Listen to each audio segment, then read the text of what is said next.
And what does this relate to? Well, thing is that, remember, you have all that fluid surrounding your cells, and your cells also have their own fluids. Now we have to talk about a related but not exactly the same concept called tonicity. So what we have here, well, this is the martini version. So this is an isotonic solution, meaning that the solution over here surrounding the cell is around the same concentration as the solute concentration inside the cell. Then there's hypotonic, and then there's hypertonic. So what's the difference between these three? Well, osmolarity, again, this is like, it's borderline inaccurate, but this is all you kind of, like when you're starting out, it's kind of easy to start off with a general concept and then build a more specific definition. So osmolarity at this point, how much solute is in a solution? So why do I kind of use that for approximation? Well, what's the main solvent in our body? Water, right? So if it dissolves in water, it probably is attracted to water. Now for chem, or if you take advanced chemistry or biochemistry, it talks more about the moles of solute, and also not just the moles of solute, whether solute actually does attract water and contribute to osmosis. Don't worry about that at this starting level. Just know that osmolarity kind of measures how much of that solute, or what's the concentration of a solute in a solution. And so again, this is why I have this little asterisk, because there could be solutes that don't affect osmolarity, but they don't count. But again, just know it at this level for now. So tonicity. So what's the difference between osmolarity and tonicity? They're related, but not exactly the same. So you can say what the osmolarity of a solution is, but if you have a solution by itself, you can't say this is isotonic, hypertonic, or hypotonic. You would have to compare it to something. So tonicity is actually a comparison between two solutions. So you can't have just one solution and compare it to itself. You need two different solutions in order to have a tonicity. So a solution by itself, again, a solution can have osmolarity, but you can't say it's hypotonic, hypotonic, hypertonic, isotonic by itself. So again, this is very important. It's a comparison. So it's like saying somebody is shorter. Shorter than what? You can say someone is short. You can say someone is like tall, but you can't say someone is taller by themselves. You'd be saying taller than what? Taller than basketball, taller than who's really tall right now? Taller than LeBron. I mean, that wouldn't, but you need some sort of comparison when you're using that adjective, right? Same with tonicity. So in medicine and physiology, tonicity usually refers to the concentration of an extracellular fluid compared to the normal concentration of solutes in an intracellular fluid. So does your extracellular fluid have more, less, or equal osmolarity compared to the average osmolarity of a cell? Now, why are we usually talking about extracellular fluid? Well, think about it this way. What can we affect in the human body? Can we actually poke tiny little needles into each of our cells and change the solute concentration inside of each of our cells? Or can we put an IV solution and sort of change the composition of our extracellular fluid and our blood plasma to kind of change the tonicity and osmosis in our cells? Well, it's easy to introduce extracellular fluid. How can you introduce extracellular fluid? You can also, don't need just the IV, you can also drink water. So this is why we're usually talking in tonicity. We're usually talking about the tonicity, or how concentrated is the extracellular fluid compared to a normal cell's insides. Quick question on PACBAC, can we ask chemistry-based questions? Yes, and actually I'm going to make an announcement. Things that are psychology, but if you're just talking about psychology without any sort of anatomical structures or physiology, that is going to be considered off limits. Because if you're talking about things like, what is consciousness? If you're talking about consciousness in terms of philosophy, but if you're not talking about brain structures, that's going to be a no-go. So it should be something that can be reasonably explained based on the material that we're covering, or related to the material we're covering. Or another thing, like if someone asks, like, oh, what is deja vu? Well, it's like, okay, that's a little too psychology, not too much. Unless you're actually talking about brain structures, it's not going to fly if it's just psychology and no physiology or biopsychology in it. Okay, because I know it seems to be very popular. Maybe psychology has a lot of people enrolled in it this semester. I don't know. Okay, so what is hypotonic? So tonicity is some sort of comparison. So hypotonic solutions, what you have is that these little pink dots in this diagram are representing the solute. So what we notice is that this surrounding solution compared to the cell, oh, there's no solute. So what's happening is that all these water molecules are rushing in. And why is that? Well, remember, in the body, the solutes that contribute to osmolarity, they attract water. So if all the solutes are inside the cell, they're going to attract water and bring it inside the cell.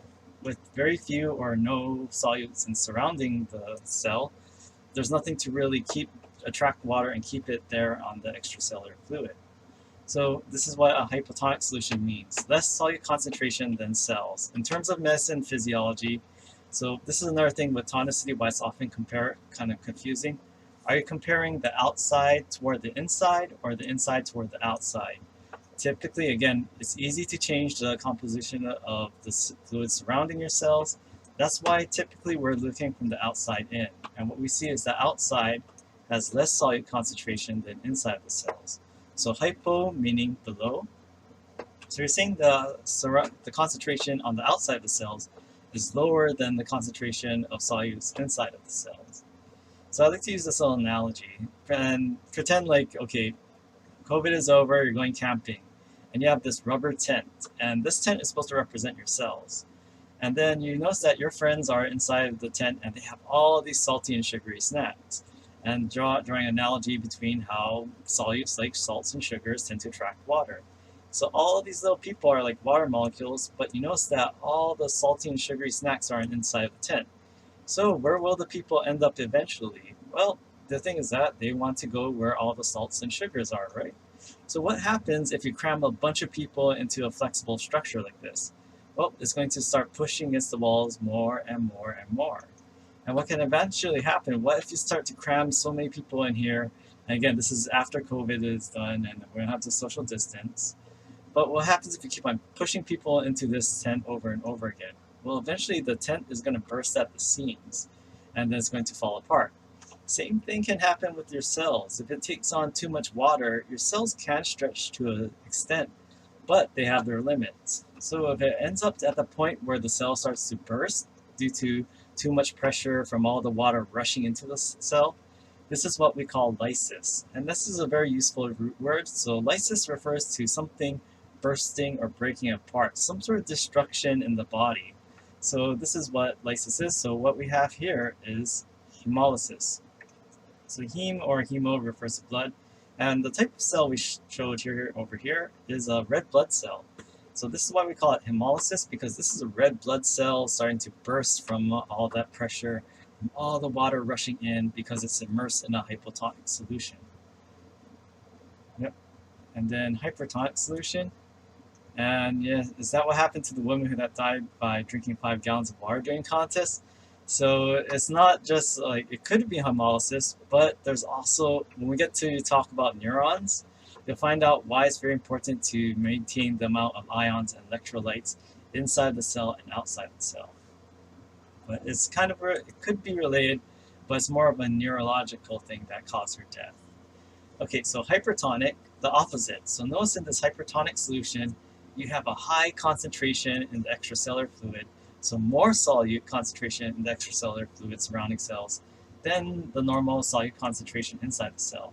So it's kind of like the opposite example. Like here we have the people in that flexible tent, and then instead of having very few snacks, salty and sugary snacks on the outside, they have a buffet. They have all the salts and sugars, and where are they going to be attracted to?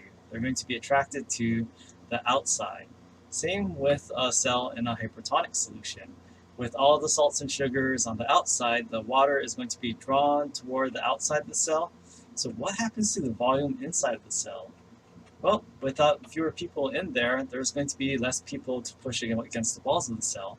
So this cell is going to shrink, and this is why it kind of has that bumpy and wrinkled look here. So this is what we call crenation. It's kind of like small, when it goes from that smooth red blood cell. So your red blood cells should be smooth, and actually, to be more specific, they have 2 dimples. But if you place them in a hypertonic solution, the salts and sugars, whatever solutes in the hypertonic solution, is going to draw the water out and cause it to shrink. That's what we call crenation. And let's do our first question. And let's start our question. Place a cell, artificial cell, and this is a regular cell, into a solution of 2% sodium chloride. The cell cytoplasm has a 1% sodium chloride concentration.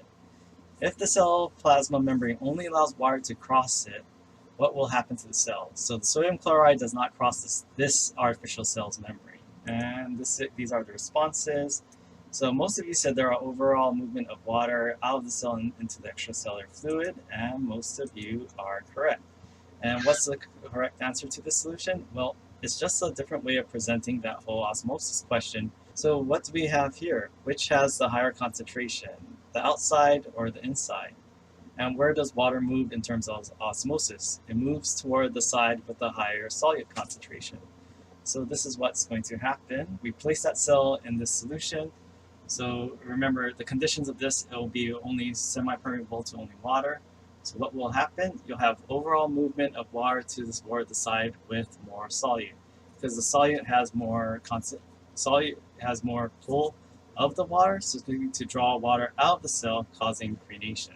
So to also put together this solution, is it hypotonic, isotonic, or hypertonic? And the responses, so most of you said hypertonic, and most of you are correct. Again, why? Because typically in physiology, unless you have a very trick question, I mean, again, it's very easy to change the solution surrounding the cell over here. So it's very easy to change the solution surrounding the cell, hard to change on the inside. So what we're doing is comparing the extracellular fluid to the intracellular fluid. And you have a higher concentration, so higher and hyper means above. So this is a hypertonic solution. Okay, let's try, and if you got it wrong, don't worry, let's get another chance. Now, again, it's easy to change the concentrations of surrounding a cell. Now we have a different condition. We're putting a cell with slightly less than, or actually, ignore that less than sign. Pretend that cell has 1% sodium chloride and just put in plain water. What will happen? Because actually, if you want to talk about the osmolarity and concentration of sodium chloride in a cell, it's actually close to 1%. It's like, there's a solution called 0.9% sodium chloride, which is actually isotonic, but I'm just kind of keeping it simple for this class. Okay, so what did people say? So most of you said that there will be an overall movement of water from the extracellular fluid into the cell, so meaning that it's moving from the outside in. And you are correct. And this is what we would see on that. So if we animated it, what would happen is that you would have this water, and where do we have the higher concentration? Outside of the cell or inside the cell? Well, with pure water, you don't have any electrolytes or solutes. So we have all the solutes over here. So these are the ones that are going to have the osmotic pressure that pulls the water toward it. So what's going to happen is that you're going to have overall movement into the cell, because why? That's the only source of solutes in this example over here. And to drive home the point, so a follow-up question to that, is that solution, so it's pure water, is it isotonic, hypertonic, or hypotonic? Okay, let's see the responses. So most of you said hypotonic, and most of you are correct. Again, the water surrounding the cell has a less solute concentration, basically 0. So it's going to be less than the concentration inside of the cell. Great, so it looks like we did some improvement. And again, if you didn't get it, then it's better than you get it wrong here than if you're taking the exam or on your homework. Okay, so what's going to happen is going to eventually burst and lyse.